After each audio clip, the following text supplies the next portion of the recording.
Result आता है तो पता ही नहीं चलता कि करना क्या है क्या नहीं करना, बल्कि मुझे खुद के मतलब जैसे रिजल्ट आया ना तो मैं आंसू कंटेन नहीं कर पा रहा था, वो खुशी के आंसू थे। तो मेरे लगभग 12-13 प्री एग्जाम्स क्लियर किए मैंने। उसके बाद मैं 2 बार सीडीएस क्वालिफाई कर चुका हूँ। एफ कैट मैंने 5 बार किया है। उसके बाद सीजीएल भी 2 बार प्री किया है मैंने, और सीएचएसएल भी किया है, सीपीओ भी ये 2 अटेम्प्ट हो गई, दिल्ली पुलिस का भी किया था। तो बच्चों का एक ये भी सवाल होता है कि सर आप तो खाली बेसिक पढ़ाते हो। ऐसा नहीं है कि बेसिक ही पढ़ाते हैं, वो ये है कि बेसिक से पढ़ाते हैं। आपके पापा आर्मी में थे? जी सर, मेरे फादर आर्मी में थे और इन्होंने 30 इयर्स की फुल सर्विस दी आर्मी में। 30 साल। 28 फरवरी को आपके पापा का निधन होता है और उसके कुछ ही दिनों के बाद में आपका पेपर होता है। 10 दिनों के अंदर में जहाँ पर 13वीं भी अभी पूरी तरीके से नहीं होती है और उसके बीच में ही आपका मेंस का पेपर होना, कैसे आपने अपने आप को संभाला, कैसे आपने अपने परिवार को संभाला और कैसे आपने अपनी तैयारी की? मैथ्स में कैलकुलेशन को लेकर के क्या कहेंगे, क्योंकि भाई सीपीओ के सवाल बड़े कैलकुलेटिव होते हैं, वो कैसे आपने कमांड बना? मैं एक एडवाइस देना चाहूंगा बच्चों को कि अपनी कैलकुलेशन पे जरूर वर्क करना, क्योंकि इस बार सीपीओ में सेक्शनल टाइमिंग इंट्रोड्यूस हो चुकी है, जिसकी वजह से कट थ्रोट कंपटीशन वो होने वाला है सीपीओ में। मान लीजिए कि बच्चा कुछ नहीं कर रहा है तो एक तो ये बोलेंगे अरे पिता के जाने के बाद तो ये तो लोफड़ हो गया है, ये तो घूम रहा है वहाँ पे, इसको क्या मतलब है पढ़ाई से।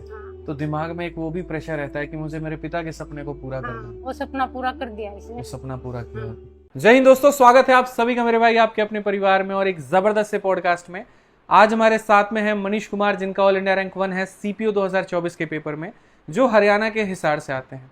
और आज यकीन मानिए मेरे लाइफ का ये सबसे बेस्ट इंटरव्यू होने वाला है, क्योंकि अभी तक मैंने जितने भी पॉडकास्ट लिए उनकी कहानियां बहुत अच्छी थी, लेकिन आज एक मेरे पास में ऐसी कहानी है जो शायद आपके रोंगटे खड़े करके रख देगी, जो शायद आपको मेहनत करने पे मजबूर कर देगी, और जहां पर आप ये समझ पाएंगे कि ऑल इंडिया रैंक 1 जो आता है वो सिर्फ ऐसे तुक्के से नहीं आ जाता, उसके लिए एक बहुत कड़ी मेहनत लगती है। तो स्वागत है मनीष आपका। Thank you sir. कैसे हैं आप? बढ़िया। The feeling can't be expressed right now sir. आपके साथ में आपके मम्मी है और मामा जी यहाँ पे, तो कैसा महसूस कर रहे हैं आप? मुझे गर्व महसूस हो रहा है कि सर मैं ये चीज़ कर पाया, कि जिससे पहली बात तो मैं आपको पॉडकास्ट में आया हूँ, मैं आपकी पॉडकास्ट में, दूसरा मेरे साथ मेरी मदर हैं, same that this feeling can't be expressed that I am being interviewed right now.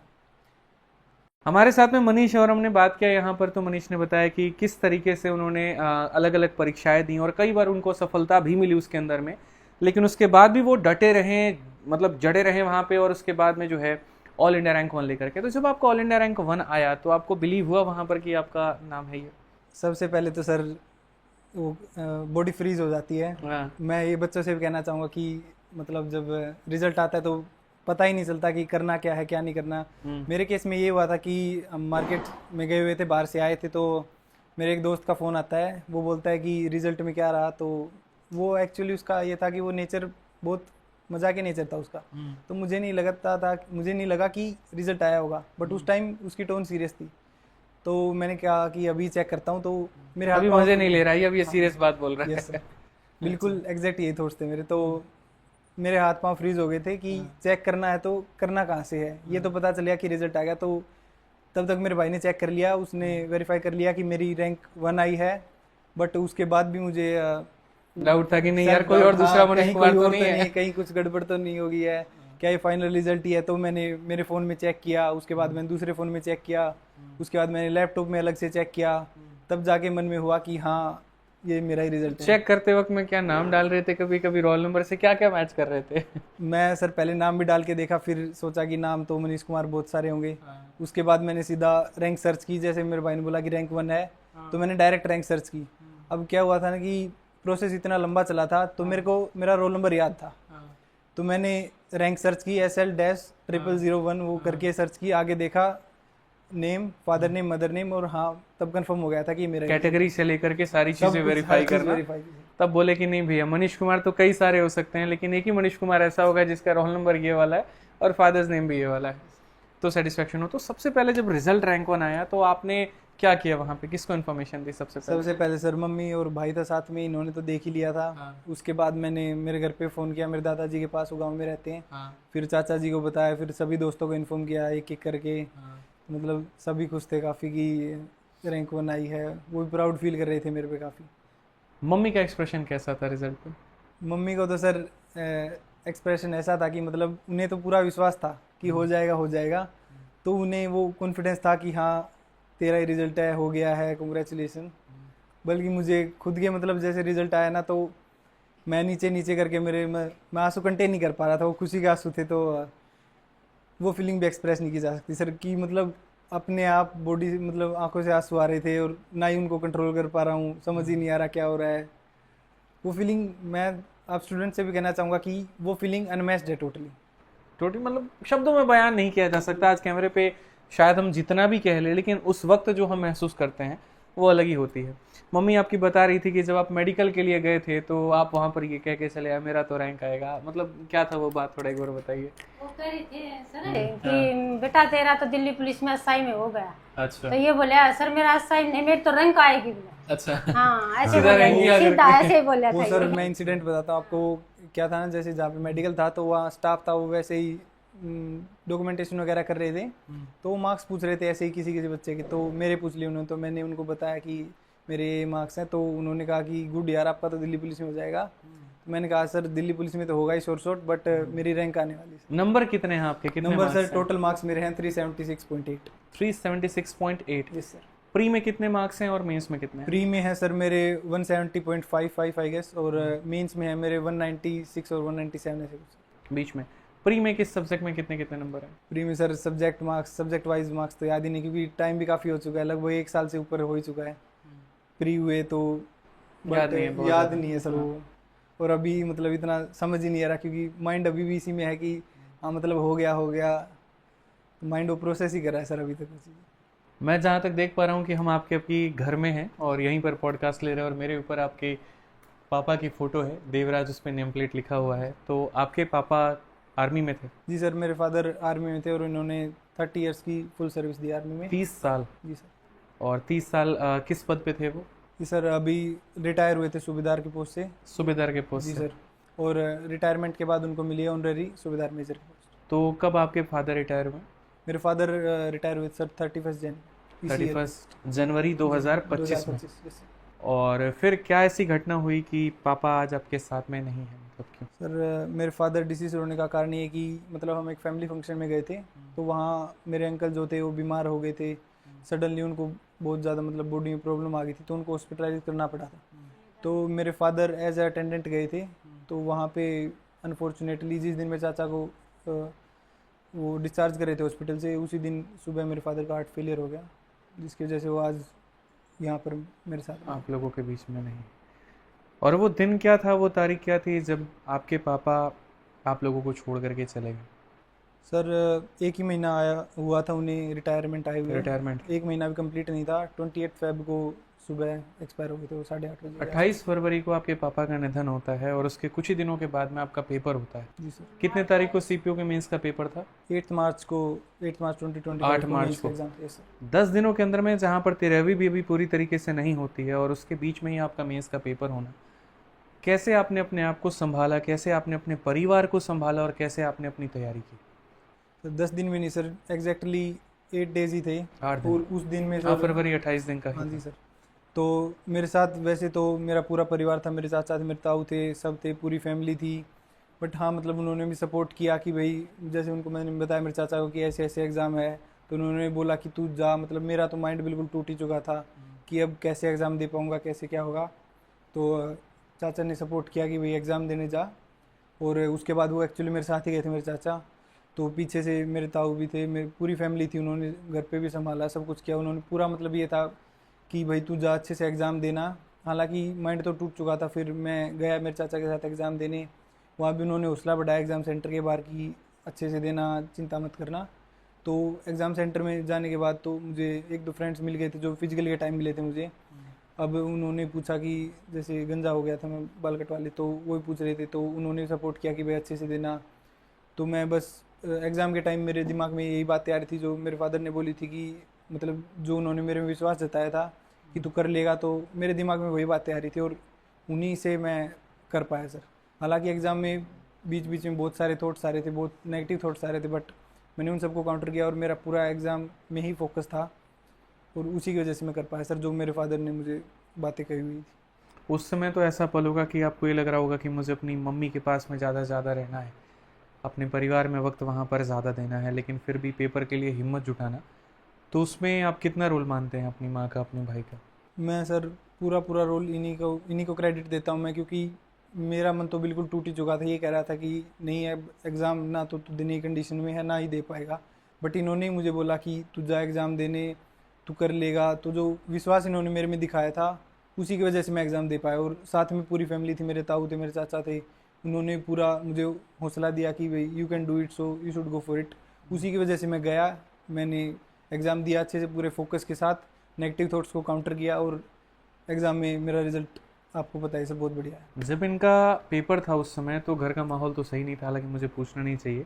उस समय आप इनको किस तरीके से देखती थी? वो जो 8 दिन का समय था, ये कितना पढ़ाई कर पा रहे थे उस टाइम पे? ये इसने पढ़ाई तो कुछ नहीं की उस टाइम। वो 8 दिन कुछ पढ़ाई नहीं की, कोई कुछ मॉक टेस्ट नहीं लगाया, कुछ नहीं किया? पढ़ाई कुछ नहीं करी सर। अच्छा। हाँ, बस इसके दिमाग में ऐसे ही हो रहा था कि भाई ये कैसे हो गया अचानक।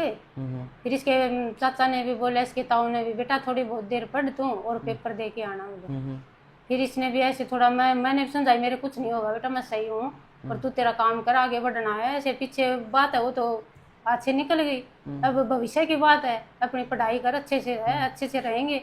ये नहीं है कि पढ़ाई छोड़ के ऐसे बोलेंगे लोग कि पापा गया और इधर ही घूम रहा है लड़का, तो तेरे को कामयाब होना है। जैसे बोला था कि अच्छे से पढ़ाई करिए और अच्छे से कामयाब होना है। ये भी बहुत बड़ा सवाल हो जाता है कि मान लीजिए कि बच्चा कुछ नहीं कर रहा है तो एक तो ये बोलेंगे अरे पिता के जाने के बाद तो ये तो लोफड़ हो गया है, ये तो घूम रहा है वहाँ पे, इसको क्या मतलब है पढ़ाई से। तो दिमाग में एक वो भी प्रेशर रहता है कि मुझे मेरे पिता के सपने को पूरा करना है। वो सपना पूरा कर दिया इसने, वो सपना पूरा किया आपने। आप उस समय इनको कैसे देख पा रहे थे? उस समय के हालात थोड़ा आप बताइए ताकि उस समय जान पाए।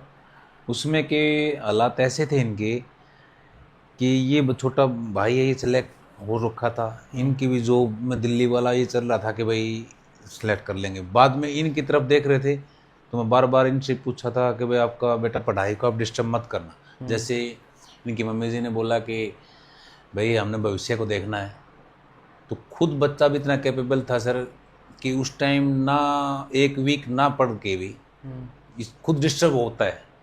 भाई अचानक पिताजी के साथ ही हादसा हो गया तो अभी कैसे करें।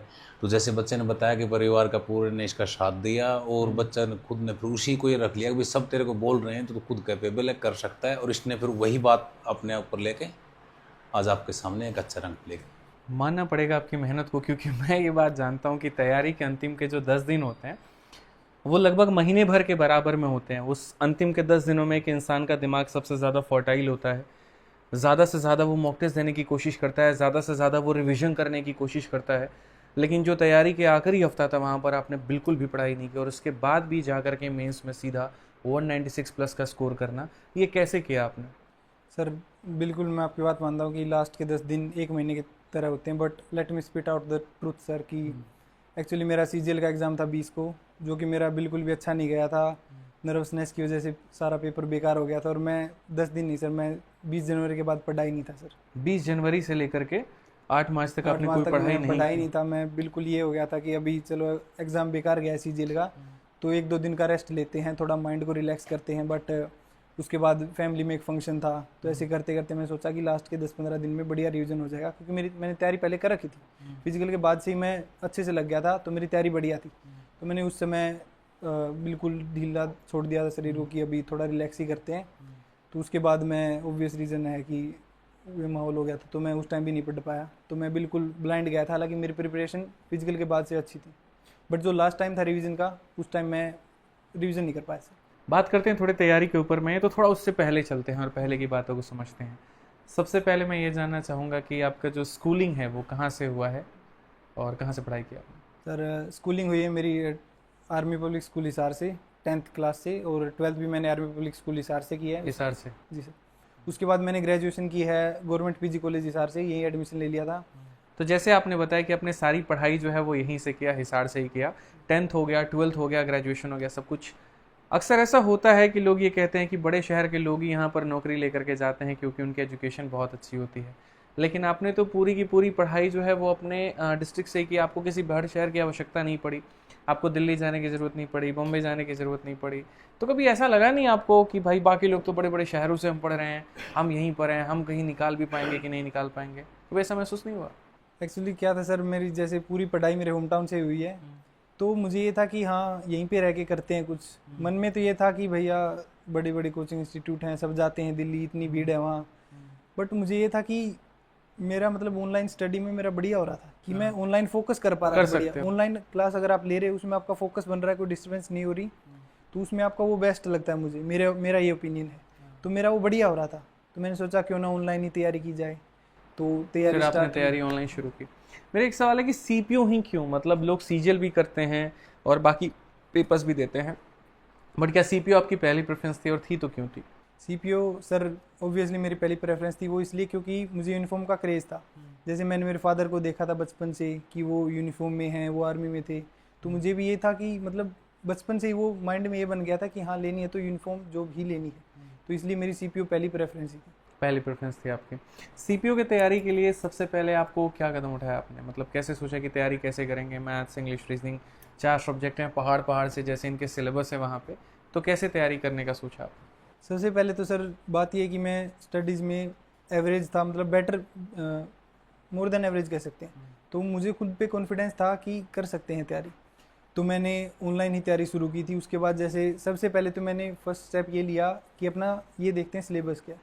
उसके बाद मैंने सबसे पहले सिलेबस देखा कि ये सिलेबस है, मैं बिना कुछ सोचे सबसे पहले ये था कि सिलेबस पूरा करते हैं, तो मैं अपना सिलेबस पूरा किया सबसे पहले मैंने। फिर ये था कि हाँ देखते हैं प्रिपरेशन कितनी हुई, जैसे 60-70% प्रिपरेशन हुई थी, मैंने मॉक लगाने शुरू की कि देखते हैं कि जो अभी किया है उसमें रिजल्ट क्या आ रहा है। तो मैथ्स की तैयारी आपने कैसे की? मैथ्स की तैयारी सर सबसे वास्ट जो मैं कहता हूँ सिलेबस है वो मैथ और जीके का ही है। तो जीके को तो मतलब मेरा इनिशियल फेज़ था, तो मैंने ये सोचा कि जीके को ज़्यादा टाइम नहीं दे सकते क्योंकि वो पक्का नहीं है उसका कि होगा या नहीं। बट मैथ में ये था कि जो मैं कर लूँगा। एक्चुअली मेरे मैथ में ना 12th क्लास में 93 मार्क्स थे आउट ऑफ 100, तो मैं मैथ में बढ़िया था। तो मैंने ये सोचा कि मैथ को ज़्यादा टाइम देते हैं। तो मैंने आपका टू बी ऑनेस्ट सर, मैंने टेलीग्राम पे बैचेस मिल रहे थे फ्री में, वो मैंने ग्रुप ज्वाइन किया। अच्छा, उसमें से क्लासेस डाउनलोड करता गया। अच्छा, वहीं से मैंने सारा सिलेबस किया। तो कौन सी वाली बैच जो है वो आपने टेलीग्राम से ली थी? चैंपियंस बैच था सर, एग्जैक्ट नंबर तो आई कांट याद नहीं है कौन सा वाला था, 16, 17, 15 जो कंटेंट मिल रहा था तो कंज्यूम करते जा रहे थे। तो वहां से ग्रुप में ज्वाइन करके सारी वीडियोस डाउनलोड कर ली, शीट डाउनलोड कर ली और वहीं से तैयारी की। वहीं से प्रैक्टिस करता गया सर। कैसी रही सारी, मतलब कंसेप्ट आपको कितने क्लियर? कंसेप्ट मतलब जो पढ़ता था उसमें मैं पूरा फोकस देता था। तो जो बच्चा फोकस देगा ना उसका मतलब बस इतना है कि फोकस से पढ़ना है आपको। जो जिस चीज़ में आप फोकस से पढ़ोगे वो समझ आएगा। तो मेरा क्या हुआ था, जैसे मैंने आपका कंटेंट देखा, जो आपका पढ़ाने का स्टाइल था, जो तरीका था, आप एक एक बात को ये समझ के पढ़ाते थे जैसे मैं खुद समझ रहा हूँ पहली बार। ये मुझे आपकी बात बहुत अच्छी लगी। तो आप मतलब बेसिक से बेसिक चीज़ को बताते थे, तो उससे क्या था सारा टॉपिक ही क्लियर हो रहा था, कोई डाउट रहता ही नहीं था। हालांकि उसके बाद भी जैसे रिवीजन तो मस्ट है, रिवीजन करना पड़ता है। अगर कोई चीज़ें भूल जाता था तो रिवाइज करता था मैं उसको। उसके बाद भी अगर समझ नहीं आ रहा तो मैं वीडियो दोबारा देखता था, उस टॉपिक को रीडू करता था, फिर उसी टॉपिक के पर्टिकुलरली क्वेश्चंस लगाता था। तो मैथ्स में जैसे आपने कहा कि सर एकदम आप बेसिक से बेसिक तक उठा के लेके जाते हो, तो बच्चों का एक ये भी सवाल होता है कि सर आप तो खाली बेसिक पढ़ाते हो, क्योंकि आपने ऑलरेडी सारा पढ़ा है। तो अब आप बताओ कि सिर्फ बेसिक होता है, बैच में क्वेश्चंस मॉडरेट होते हैं या टफ भी होते हैं, या सिर्फ हम बेसिक तक रहते हैं? क्योंकि रैंक 1 अगर आपकी आई है वहाँ तो बेसिक से तो नहीं आया होगा। उसके बारे में चूंकि मुझे लगता है जिसने खाया स्वाद वही बता सकता है। जी सर, ये बात तो सही है। तो उसमें क्या होता है, मतलब ऐसा नहीं है कि बेसिक ही पढ़ाते हैं, वो ये है कि बेसिक से पढ़ाते हैं।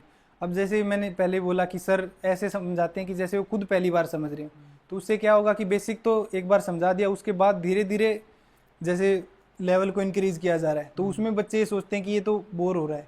लेकिन वो ये है कि प्रैक्टिस अगर साथ साथ में करें तो वो टॉपिक अगर पॉजिटिवली देखें तो वो टॉपिक वहीं पे ख़त्म हो सकता है। पहले बेसिक क्वेश्चन हो गए, उसके बाद थोड़े मीडियम लेवल के हो गए, फिर हार्ड लेवल के हो गए, उसके बाद जो डाउट बचा तो रीडू कर लिया उस टॉपिक को। मैं हमेशा आपसे एक बात कहता हूँ कि अगर मैं क्वेश्चंस को रिवर्स करके ऑर्डर पढ़ाना शुरू करूँ तो आपको लगेगा कि क्वेश्चंस के लेवल क्या है। चाणक्य ने जो है एक बड़ी प्यारी नीति अपनाई थी जिसको मैं अपनाता हूँ। उन्होंने विष कन्याओं को बनाया था, और विष कन्याओं को क्या किया था कि रोज़ थोड़ा वो जहर देते थे कि अगर उन्होंने अपना जूठा कभी किसी को खिला दिया तो वो व्यक्ति मर जाएगा। हमने कहा हम जहर वाला काम नहीं करेंगे, लेकिन हम थोड़ा दिमाग में कंसेप्ट डालते जाएंगे और थोड़ा लेवल बनाते जाएंगे कि एक वक्त में अगर कोई भी क्वेश्चन का किसी भी तरह का लेवल आता है तो बच्चा फोड़ पाए। और यही मेरे तरीके होते हैं हमेशा कि टाइप वाइज और लेवल वाइज पढ़ाने का, कि आपको महसूस भी नहीं होगा कि आपके अंदर में कितने खतरनाक शक्तियाँ रखी हैं।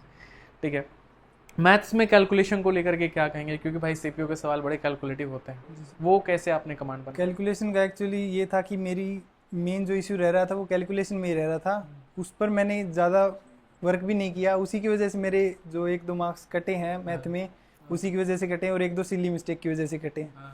तो मुझे लगता है कि एक वहाँ कमी रह गई, अगर मैं वो करता तो स्कोर बढ़िया रहता, मतलब कुछ ना कुछ बेटर ही होता, बट मैं सेटिस्फाई हूँ स्कोर से। मैथ्स की रिवीजन की आपने कभी फॉर्मूला बुक पढ़ा आपने?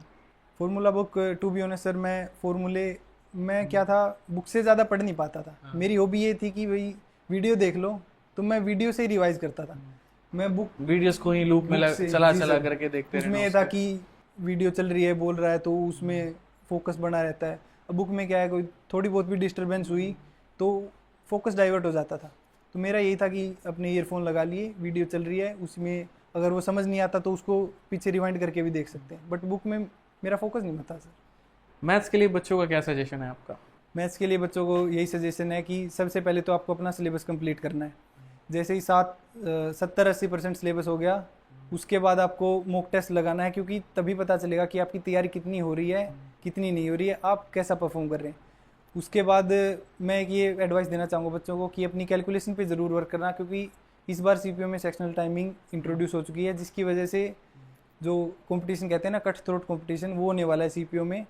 और इस बार मेन यही है कि बच्चे क्वेश्चन कर लेंगे, 35 क्वेश्चन लगभग सभी कर लेंगे, लेकिन ज़्यादा क्वेश्चन वही कर पाएंगे जिसकी कैलकुलेशन स्ट्रॉन्ग होगी, क्योंकि सीपीओ में तो बहुत कैलकुलेटिव क्वेश्चन भी आते हैं। कभी किसी ज़माने में हमारे यहाँ कहते थे, जैसे हम लोग लैपटॉप लेके पढ़ाई करेंगे, मोबाइल लेके पढ़ाई करेंगे, तो मम्मी पापा ये नहीं देखेंगे पढ़ रहा है कि क्या कर रहा है, आगे पहले 2 थप्पड़ लगेगा। दिन भर देखो मोबाइले में घुसा रहता है, पढ़ता भी है कि नहीं पढ़ता है। तो जैसे ये सारा पढ़ाई ऑनलाइन की है, तो आप लोग को कभी नहीं लगा कि ऑनलाइन पढ़ भी रहे हैं कि उसके आड़ में मोबाइल में मूवी देख रहे हैं, कुछ कर रहे हैं? क्यों नहीं लगा, मतलब क्या हमारा विश्वास था अगर फोन में पढ़ रहा है, ये अलग चीज कुछ नहीं देखी। अच्छा, मतलब ये लगता था कि पढ़ाई कर रहे हैं। 2-2 बजे तक पढ़े आए रात को, पूरा विश्वास था इसमें। ऐसा होता था कि मतलब डाउट तब होगा अगर रिजल्ट ना आए। मैं जब से मैंने पढ़ाई शुरू की थी उसमें मार्च में, उसके बाद से मैं कंटिन्यूसली रिजल्ट दे रहा था। एक्चुअली मेरे लगभग 12-13 प्री एग्जाम्स क्लियर किए मैंने, जिसमें CDS का भी एग्ज़ाम है, जिसमें इतना बढ़िया मैथ्स का लेवल होता है। उसके बाद मैं 2 बार CDS क्वालिफाई कर चुका हूँ। FCAT मैंने 5 बार किया है। उसके बाद CGL भी 2 बार प्री किया है मैंने, और CHSL भी किया है। CPO भी ये 2 अटैम्प्ट हो गए। दिल्ली पुलिस का भी किया था, और फर्स्ट एग्ज़ाम जो था मेरा एयरफोर्स का, वो भी सारे दिए हो। इतने सारे नौकरी निकालने पे तो घर वालों को हो जाता है, तो लगा हमारा सही ट्रैक पे है, कहीं कोई इधर उधर का रिजल्ट जो था वो मैं रिजल्ट दे रहा था सर। हाँ, वो फैमिली को जो तो होती पता है चल रहा था सेटिस्फैक्शन कि हाँ राइट ट्रैक पे है, राइट ट्रैक पे है। इंग्लिश सीपीओ में एक बहुत अपने आप में बड़ा सिलेबस है। प्री में 50 नंबर और मेंस में 200 नंबर, 250 नंबर का वेटेज है। और कई बार जो है बच्चे चिढ़ भी जाते हैं जब हम ये कहते हैं हमारा स्टूडेंट रैंक लेके आया, तो कहते हैं अच्छा इंग्लिश वाले का नहीं लेके आया क्या, इंग्लिश का तो ज़्यादा वेटेज है मैथ से, फिर आप अपना हमारा क्या कहते हैं। हमने कहा नहीं, देखो हमारे सब्जेक्ट से आए तो हम अपना कहेंगे, इंग्लिश से आए इंग्लिश का कहेंगे। तो इंग्लिश वाले टीचर के हिस्से से भी मैं आपसे सवाल पूछ लेता हूँ कि बता दो कि इंग्लिश की तैयारी कैसे की? इंग्लिश की तैयारी सबसे पहले तो सर जो आपने बात कही कि मैथ वालों को क्रेडिट क्यों दे रहे हैं जबकि इंग्लिश का मेजर पोर्शन है, तो बच्चों की बात सही है कि मेजर पोर्शन है, लेकिन ऐसा नहीं है कि मैथ के बिना सिलेक्शन नहीं हो जाएगा। सिलेक्शन अगर हो भी जाएगा बाय एनी चांस तो रैंक नहीं आएगी। तो रैंक लाने के लिए तो मतलब सिलेक्शन के लिए भी सारे सब्जेक्ट इक्वली लेने पड़ेंगे, तभी होगा। अब आपके नेक्स्ट क्वेश्चन पे आते हैं कि इंग्लिश सर मैंने ऑनलाइन ही पढ़ी है। मेन ये था कि इंग्लिश में वोकैब मेजर पार्ट है, वोकैब, ईडीएम, सिनोनियम, ये सब कुछ मेजर पार्ट है। मैं एक बुक लेके आया PYQ की, उससे फिर मैंने अपना वोकैब रटना शुरू किया। उसमें ये था कि मैं वोकैब के लिए एक बात मैं कहना चाहूँगा स्टूडेंट्स को कि वोकैब में सबसे बेनिफिशियल ये है कि आप डेली के जैसे 10 वर्ड उठा लो, दिन के 10 वर्ड पढ़े, अगले दिन कुछ भी नया पढ़ने से पहले उन 10 वर्ड को रिवाइज करो। सो उन वर्ड को ऐसे 3-4 दिन हो जाए तब तक रिवाइज करो, उसके बाद उनको छोड़ दो। अगर कोई हार्ड लग रहा है उसको मार्क करो। तो वोकैब का सबसे बेस्ट तरीका यही है कि प्रीवियस जो रिवीजन है उसको करते रहो। और ईडीएम्स तो सर वैसे मैं ईडीएम्स को ऐसे करता था, डेली लाइफ से रिलेट करता था ईडीएम्स को। मतलब याद कैसे करते थे? वोकैबुलरी अपने आप में बड़ा कठिन है, साइनो भी है, एंटो भी है, वन वर्ड भी है, इडियम फ्रेजेस भी है। आज याद करो 4 दिन बाद भूल जाते हैं, ठीक है। तो इसको हमेशा के लिए रिटेन कर पाना वो क्या है, वोकैब पढ़ने का सही तरीका क्या है? इसका मेरा सीक्रेट ये था कि मैं निमोनिक्स बनाता था सर, मेरी तरह ट्रिक्स बना करके कि अगर मोदी कम है तो मोदी जी कम पैसा देते हैं तो मतलब कम हो गया। एक आपने एक एग्जांपल दिया था कि पेन चेंट, पेन को चाटते रहो और सोचते रहो, हाँ कि वो उसकी लाइकिंग से रिलेटेड है। तो मैं निमोनिक्स बनाता था, उससे मुझे बहुत हेल्प मिली सर। क्योंकि वो जो निमोनिक्स है आपने ना, वोकैब की भी वीडियोस देखी हैं? वोकैब की भी वीडियोस, वोकैब की वीडियो नहीं देखी सर एक्चुअली, मतलब सोचा वो तरीका वो बुक से पढ़ा है मैंने, उसमें मेरा बुक में फोकस बनता था। अच्छा, कई लोग ये कहते हैं कि निमोनिक से पढ़ना अपने आप में एक सरदर्दी है, एक तो वर्ड भी याद करो, ऊपर से उसका ट्रिक भी याद करो, तो इसके ऊपर में आप क्या कहेंगे? वो सर मेरा मानना ये है कि वो स्टूडेंट्स के ऊपर डिपेंड करता है। अब जैसे निमोनिक्स जो बनाते हैं ना, कई बच्चे क्या करते हैं, दूसरे के निमोनिक्स याद कर रहे हैं, वो सबसे बेकार तरीका है। जो ट्रिक बना रहे हो खुद की बनाओ, क्योंकि अगर जैसे फर्स्ट इंप्रेशन होता है, अब मैं कोई वर्ड देख रहा हूँ तो मेरा जो उस पर फर्स्ट इंप्रेशन आएगा, मैं उसी से निमोनिक बनाता था। तो अगली बार अगर वो वर्ड भूल भी जाता हूँ और वो वर्ड मैं दोबारा दिखाई आता है, मेरे सामने आता है, तो मेरा फर्स्ट इंप्रेशन उस वर्ड को लेके वही रहेगा, मेरी थिंकिंग उसको चेंज नहीं होगी उस वर्ड को लेके। तो अपने आप वो रिलेट हो जाता है। अगर वो याद नहीं भी आ रहा तो हाँ, आइडिया आ जाता था कि ये इस चीज़ से रिलेटेड है।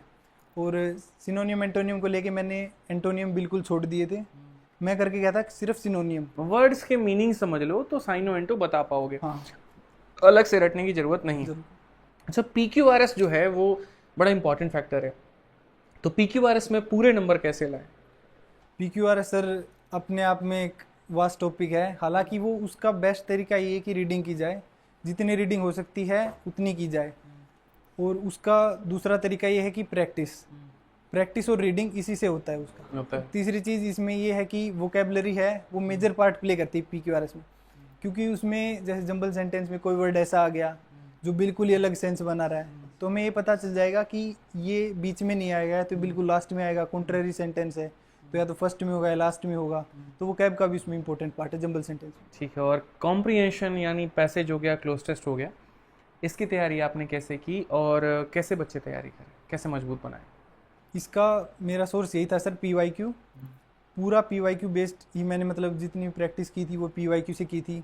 उसके बाद सर मैंने आपकी एक रील देखी थी यूट्यूब पे ही, यूट्यूब पे शॉर्ट्स वीडियो थी, उसमें आपने एक ऐप बताई थी एसएससी इंग्लिश क्विज करके एक एप्लीकेशन था, दैट वन। तो उसमें क्या था कि मैं मतलब टाइम को यूटिलाइज इतना करता था, जैसे यहाँ से मेरे 10 मिनट दूर लाइब्रेरी है। सेम मैंने वीडियो में यही बात कही थी, और मैंने हमेशा ये बात कही कि जैसे मैं लाइब्रेरी से घर जाता था, 12 मिनट 15 मिनट ऑटो का रहेगा, उस एप्लीकेशन को तुरंत खोलना और वहाँ पर देना। और बच्चों ने फीडबैक भी वहाँ दे रखा है कि Aditya sir has recommended this application. तो आपने कैसे कैसे पढ़ाई किया? मैंने एग्जैक्टली यही किया सर। हालांकि ये रिकमेंडेशन नहीं ली मैंने आपसे कि वो रास्ते में पढ़ना है, वो मैंने आपसे इतना देखा है, वो हैबिट कि आ जाता हाँ है। सर ने ऐप बताई है, तो सबसे पहले मैं इस ऐप पे ही गया कि क्या क्या कंटेंट है। तो देखा कि भैया हाँ इसमें वो कैब है सारी, तो मन में ये आया कि पढ़ तो लेते हैं, रिवीजन भी जरूरी है। तो जैसे 10 मिनट दूर लाइब्रेरी थी, 4 चक्कर लगते थे, सुबह जाता था, दोपहर को खाना खाने वापस आता था, फिर वापस लाइब्रेरी और फिर रात को घर। तो चारों चक्कर में मैं क्या करता था, जाते हुए वो कैब याद कर रहा हूँ, एक दिन सिनोनियम, फिर अगले दिन ईडियम्स कर लिए, वो रिवीजन में चलते दिए जा रहे हैं, सेक्शनल छोटे छोटे क्वेश्चन रास्ते में अपने उसको रिवाइज करता जा रहा हूँ। लाइब्रेरी 10 मिनट लगती थी तो बोर भी नहीं होता था, अपना बढ़िया चल रहा था, मतलब उससे रिवीजन अच्छा हो रहा था उस ऐप से। बहुत बढ़िया। तो सारी चीज़ें मतलब पहले से फॉलो की आपने और उसका पूरी तरीके से आपको फ़ायदा मिला। अब बात करते हैं अंतिम विषय आपके जीएस के ऊपर में, और फिर उसके बाद मॉक टेस्ट चलेंगे। जीएस जो कि अपने आप में आज बच्चों के लिए एक मिस्ट्री बन चुका है कि पढ़े तो कहाँ से पढ़े। पता चल रहा है जिन मास्टर साहब से पढ़ रहे हैं उनको भी कह दिया जाए पेपर देने के लिए, तो पूरे नंबर उनके भी नहीं आएंगे। सवाल ना गलती ना मास्टर की है, गलती ना बच्चे की है, गलती एसएससी की है या फिर ऐसे सिलेबस की है जिसमें क्वेश्चंस कहाँ से बनते हैं पता ही नहीं चलता है। तो जीएस में आपका स्कोर क्या था और आपने पढ़ाई कैसे की? जीएस में मेरा स्कोर कुछ बहुत ज़्यादा खास नहीं था, अराउंड 25 थे, जो मतलब एक एवरेज स्कोर है। 30 तक होता तो सेटिस्फैक्ट्री स्कोर होता, हालांकि अभी स्कोर डेफिनेटली इम्प्रूव है।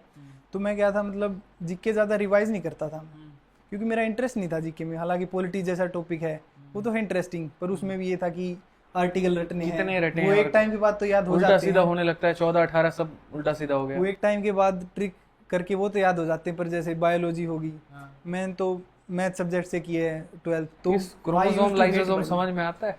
नहीं सर, बस इतना पता है mitochondria is the power of cell, power house बोलते हैं, यस बस इतना पता है। बायोलॉजी में वो कभी कोर डेटा एनालिडाई कभी याद ही नहीं हुआ। I used to hate biology sir. अच्छा, उसके अलावा मैथ्स वालों को बायो से बड़ी नफरत होती है। उसके अलावा केमिस्ट्री वगैरह ठीक ठाक थी, बट उससे ज़्यादा क्वेश्चन नहीं आते थे। तो सबसे पहले यही किया, पॉलिटी की, हिस्ट्री की, बट हिस्ट्री में भी फैक्ट्स हैं तो उनको रिकॉल करना बार बार वो बड़ी हैसल होती थी सर। तो जीएस में मैं ना तो ज़्यादा एफर्ट लगाता था क्योंकि मेरा ये था भाई 250 नंबर की तो इंग्लिश है, मैथ है, रीजनिंग है, ये है स्कोरिंग सब्जेक्ट। तो मैंने इनमें अपना एफर्ट लगाया सबसे ज़्यादा। हालांकि जीएस में ठीक ठाक स्कोर बन गया। ठीक ठाक स्कोर। बच्चों के लिए सजेशन क्या रहेगा? जीएस वो कैसे पढ़े? बड़ा परेशान रहते हैं, करंट अफेयर भी और स्टैटिक भी, और ये सारा तालमेल बिठाना। तो 2-3 मिनट में आप थोड़ा इनको स्ट्रैटेजी बताओ जीएस की। जीके की स्ट्रेटजी मेरे हिसाब से ये रहेगी, सबसे पहले अगर मैं दोबारा तैयारी अगर बाई चांस करनी पड़ जाए तो स्टैटिक करूँगा मैं, क्योंकि वो पोर्शन है प्योर रटने वाला। उसको जितना जल्दी ख़त्म किया जा सके रट के, उसको सबसे पहले इसलिए रटना है क्योंकि बाद में वो रिवाइज हो सकता है। उसको एक बार याद कर लिया पूरा, फिर थोड़े दिन बाद रिवाइज हो गया। उसके बाद करंट अफेयर की अगर, वैसे तो अभी ज़्यादा वेटेज है नहीं, 2022 की करंट अफेयर अभी के एग्ज़ाम में पूछता है, कौन से कॉमनवेल्थ में किसको गोल्ड मेडल मिला था, कितनी वेट कैटेगरी में था। सो ये रिडिकुलस क्वेश्चंस होते हैं जीके में, तो उनका कुछ किया भी नहीं जा सकता, ना ही इतना डाटा याद किया जा सकता है। तो मेन जो फोकस होना चाहिए वो कोर सब्जेक्ट्स पे होना चाहिए। जैसे पॉलिटी है, सभी बच्चों की फेवरेट होती है ऑलमोस्ट। पॉलिटी में आर्टिकल्स हैं वो एक टाइम के बाद याद हो जाते हैं। ज्योग्राफी है, very interesting topic, very interesting subject. Geography ऐसे फ्लो में पढ़ते पढ़ते याद हो जाती है। उसके बाद बायोलॉजी का तो मैं कोई एडवाइस दे नहीं सकता सर।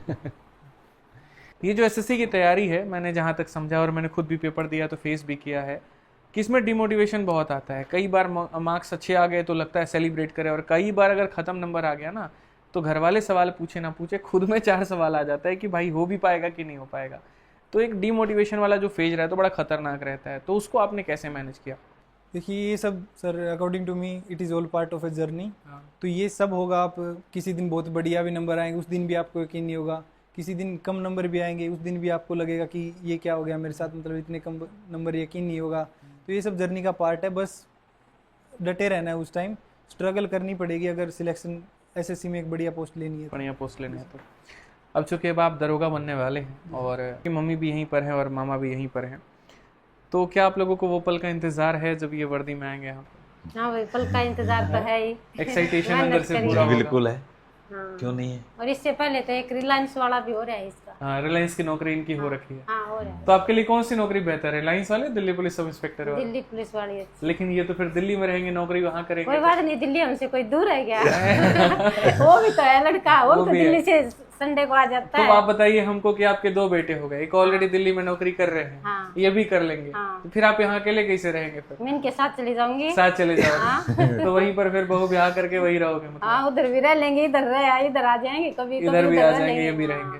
तो लड़की वड़की मतलब देखिए अब इनके लिए शुरू करिए बाप रे। अभी तो शुरुआत करेंगे। तो शुरुआत उधर से होगी कि इधर से होगी? इधर से होगी अच्छा, पहले। बढ़ेगी उसकी बाद में, उनकी बाद में होगी।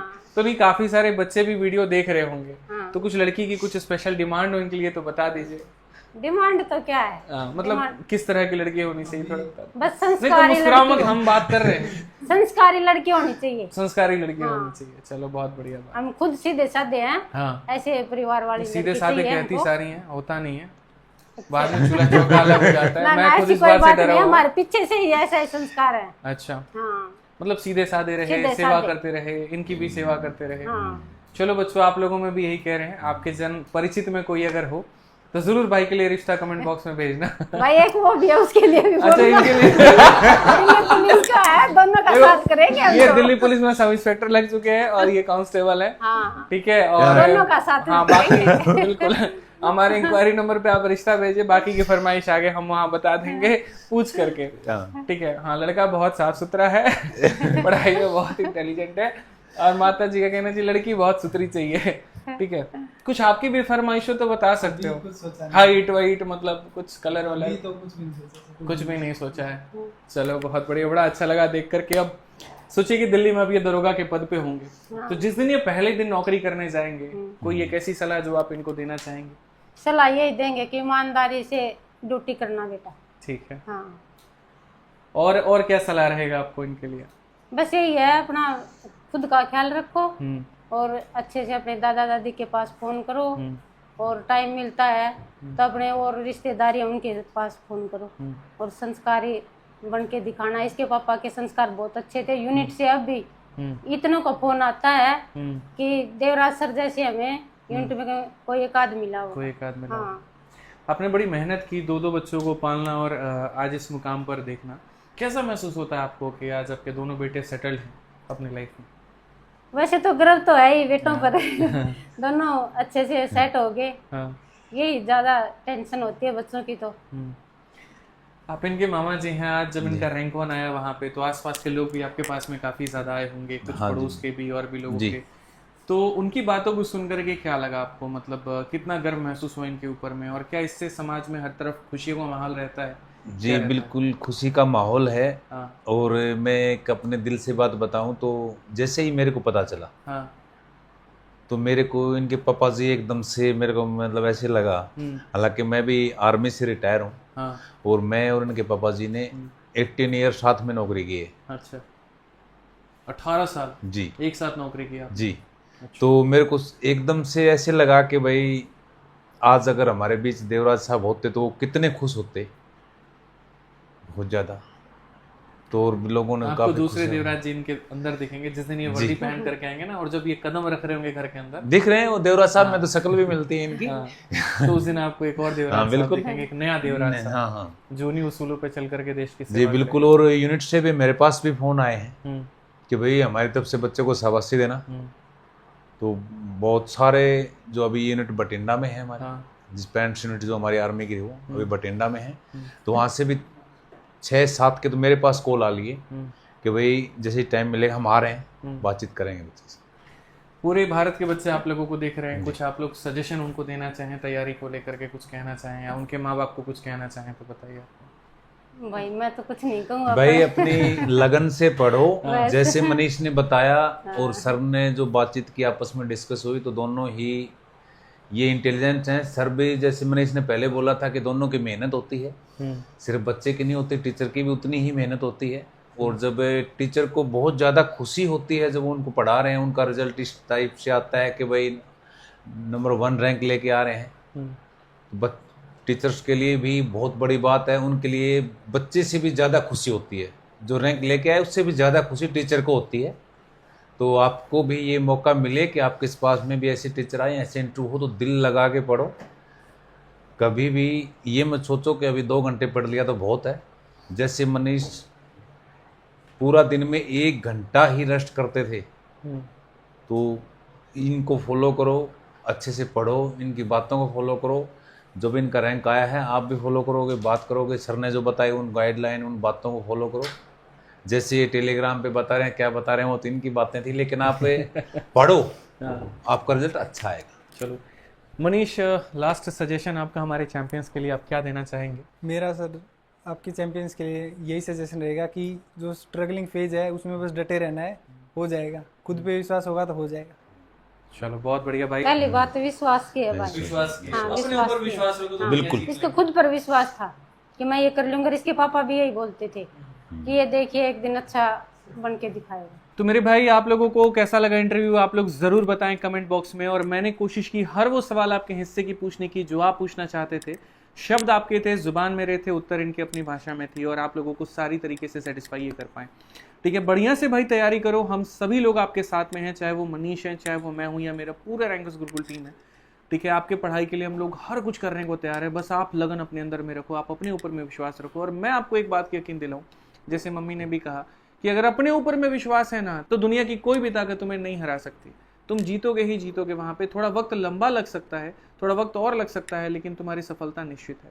विश्वास रखिए अपने ऊपर में, अपने तैयारी के ऊपर में, अपने शिक्षकों के ऊपर में, अपने नोट्स के ऊपर में, और यकीन मानिए एक दिन सिलेक्शन आप ही का होगा। मिलेंगे अगली वीडियो में। बाकी वीडियो को लाइक, चैनल को सब्सक्राइब कर दीजिएगा। आज के लिए इतना ही, धन्यवाद, जय हिंद।